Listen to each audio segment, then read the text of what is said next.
Here's one of the things that you have to understand, and all of us need to understand and appreciate, is that God could just look at us and say, I want nothing to do with you.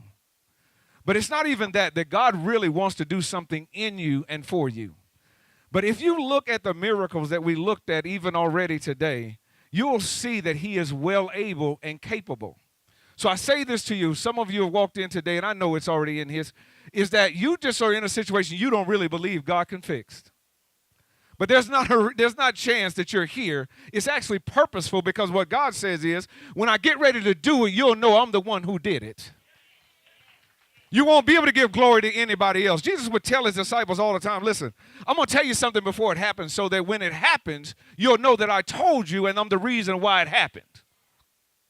One of the things that I looked at in this is, and I want you to understand something too, a lot of times we miss some of these blessings because of the way we come to God.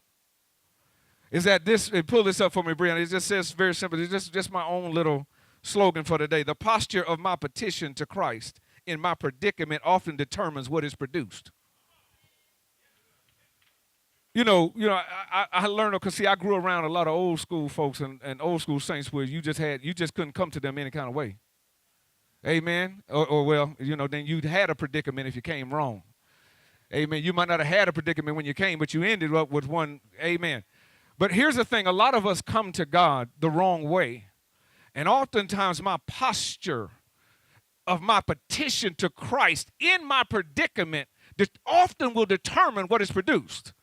A lot of us live in the place that we just figure God's going to do it out of his sovereignty, but you can't always count on that, because that's his call.